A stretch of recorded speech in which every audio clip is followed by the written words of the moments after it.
Laiptai girgždėjo po Elio sportbačiais, kai jis tyliai leidosi žemyn. Viena ranka jis laikėsi įsikibęs į šaltą turėklą, kita stipriai spaudė žibintuvėlį. Šviesos spindulys skrodė ore kabančius dulkių sūkurius. Voratinkliai kabinosi į rankas ir veidą, lipnūs lyg ploni pirštų siūlai. Su kiekvienu žingsniu oras darėsi vis šaltesnis, sunkesnis, spaudė plaučius, kol kvėpuoti pasidarė beveik neįmanoma. Nuleisdamas koją ant laipto, po padu pajuto kažką minkšto. Aštrus cyptelėjimas perskrodė tylą. Elio širdis pašoko iki gerklės. Jis vos nesuriko, bet stipriai sukandęs lūpą žibintuvėlio spindulį nuleido žemyn.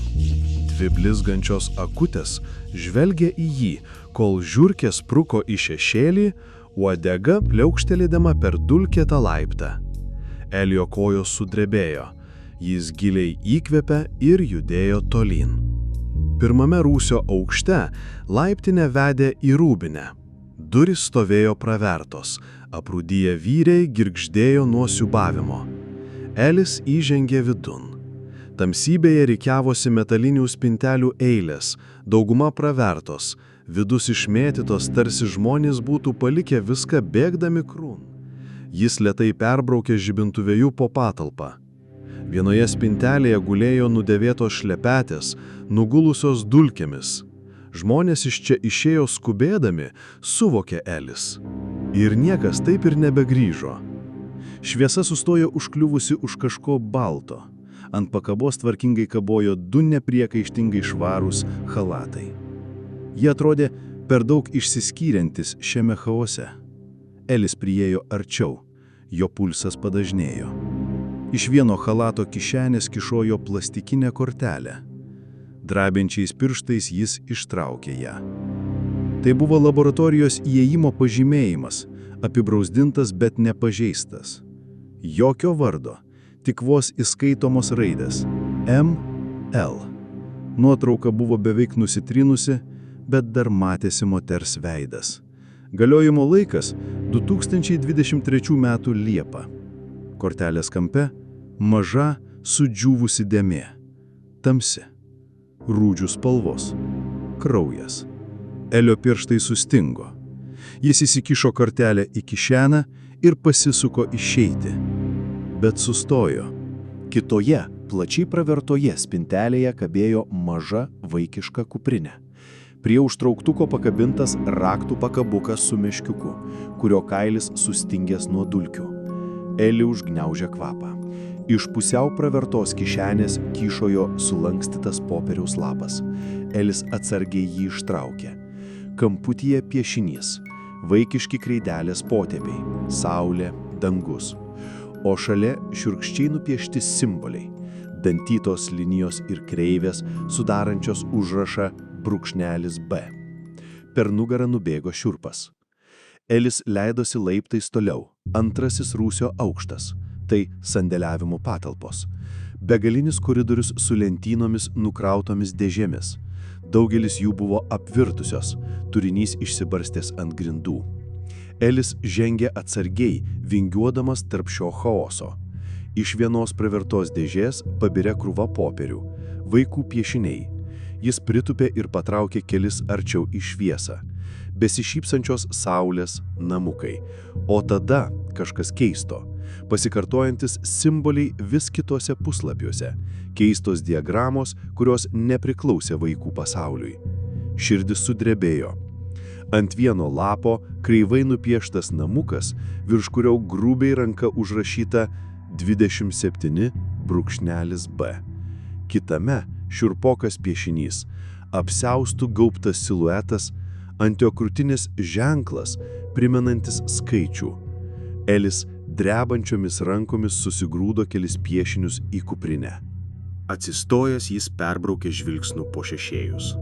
Priekyje kažkas gulėjo dulkėse, jis prislinko arčiau. Tai buvo didžiulis pliušinis triušis apvirtęs ant šono. Apdegęs. Audinys kai kur pajuodęs, išsilydęs, tarsi būtų buvęs apimtas liepsnos. Eliui suspaudė krūtinę.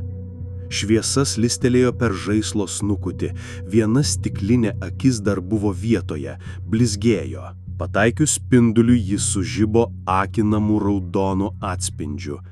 Akimirkai atrodė, jog akis gyva, stebinti. Elis krūptelėjęs atsitraukė. Jam užgniaužė kvapą. Laiptinė leidosi dar žemiau, į akliną tamsą. Kiekvienas žingsnis aidi tarsi įspėjimas. Kai Elis pasiekė 3 rūsio aukštą, ranka laikydama žibintuvėlį drebėjo. Čia oras buvo dar šaltesnis, drėgnas, su vos juntamu pelėsio kvapu.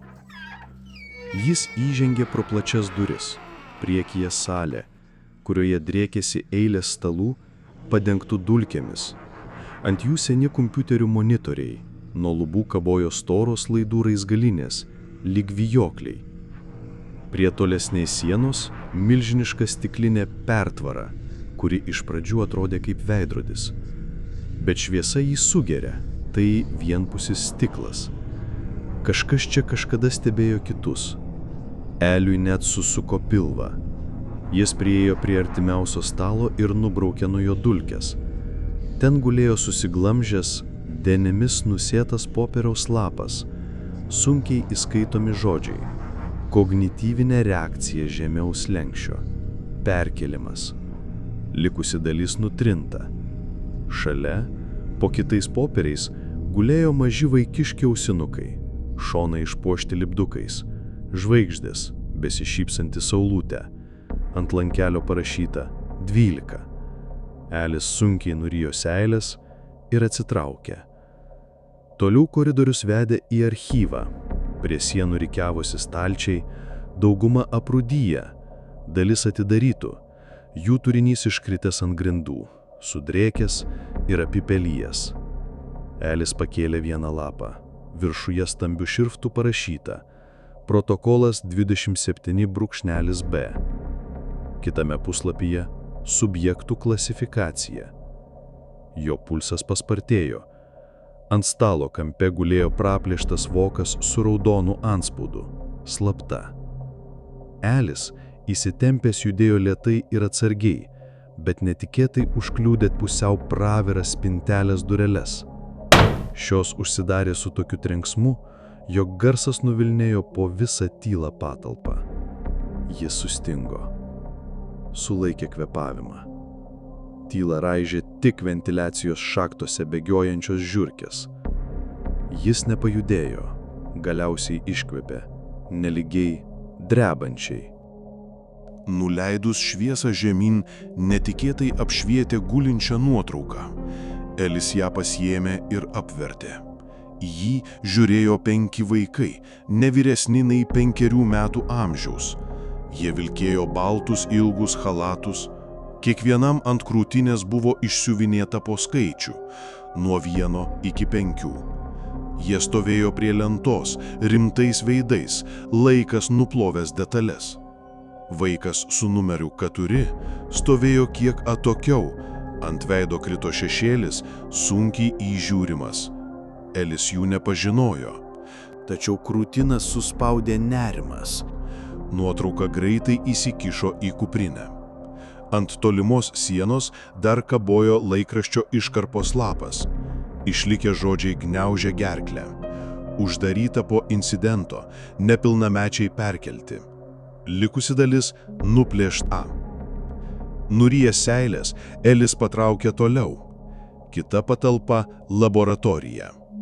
Ant stalo išmėtyti dūžusių kolbų šūkės, išsibarstę užrašai. Ant lentos dar matėsi kreida užrašyti žodžiai. Atminties trikdymo testas – nekartoti. Per stuburą nubėgo šiurpas.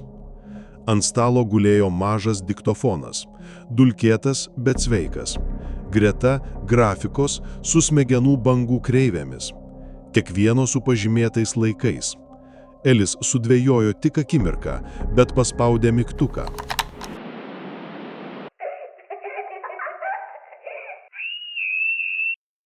Ir grotuvas sustojo. Elis atšokęs atitraukė ranką, pulsas dundėjo ausyse. Po to sekusi tyla buvo dar sunkesnė. Jis atsitraukė atgal ir žvilgsnis užkliuvo už šiukšliadėžės. Joje gulėjo sumesti apdegę sąsiuviniai. Ant viršelių tas pats, vos įžiūrimas spiralės raštas, kaip juodojo sąsiuvinio paslėpto kuprinėje. Bet šie buvo sudegę, puslapiai pajuodę, tušti, ištrinti. Elis spoksojo, siaubas vyniojosi pilve. Kiek jų buvo ir kodėl jo vis dar gyvas? Koridorius driekėsi gilyn į tylą. Sienos lūpose, šešėliai virpėjo it gyvi. Gale Elis sustojo. Prieš jį sunkios metalinės durys, ant kurių raudonais dažais buvo užrašyta: draudžiama, kognityvinis archyvas, tik su 5 lygio prieiga. Žodžiai degė akise. Elio spindulys slydo per plieninės duris ir jis sustingo. Ant rankenos matėsi riebaluotų pirštų šviežios žymės. Kažkas čia lietėsi visai neseniai. Jis pritūpė, priglaudė akį prie rakto skylutės. Tamsa, bet giliai viduje mirgėjo silpnas žalsvas blyksnis, tarsi širdės plakimas užrakintas tamsoje. Elis sulaikė kvėpavimą. Nespėjus pagalvoti, staiga pasigirdo žingsniai, tolimi, bet artėjantis. Kūnas sureagavo greičiau nei mintis. Elis šoktelėjo atgal, panikuodamas peržiūrėjo akimis koridorių, pastebėjo kairėje praviras duris. Jis šmurkštelėjo vidun, tyliai pridaręs duris, palikęs vos plyšelį matymui. Pritūpę šone tamsiausiame kampe, širdis daužėsi krūtinėje lyg mažas būgnas. Žingsniai artėjo, sunkus, apgalvoti. Elio rankos smarkiai drebėjo. Jis išsitraukė vieną iš nugvelbtų dokumentų. Popierius sutraškėjo nuo dregnų pirstų. Akimis perbėgo per kelias eilutes. Testo subjektai, 3-6 metų, rodo imlumą išoriniai kognityviniai įtaigai. Sinchronizacija tarp prognozuojamų įrašų ir realių įvykių rodo galimybę kontroliuoti rezultatus. Dėl incidento tyrimai nutraukti, bet subjektų žurnalai išlieka dalinai aktyvūs. Elio gerklė susispaudė. Širdis daužėsi taip garsiai, kad atrodė skamba visa laboratorija. Skubiai sukišo lapą atgal į kuprinę. Instinktas rėkė: pažiūrėk. Beveik nesąmoningai jis išsitraukė juodąjį sąsiuvinį, atvertė ir sustingo. Žodžiai pasikeitė. Nebebuvo perspėjimo apie gaisrą. Dabar griežtas, negailestingas įrašas. 2:23. Sargas ras praviras duris. Elis žvilgtelėjo į laikrodį, rodo 2:17.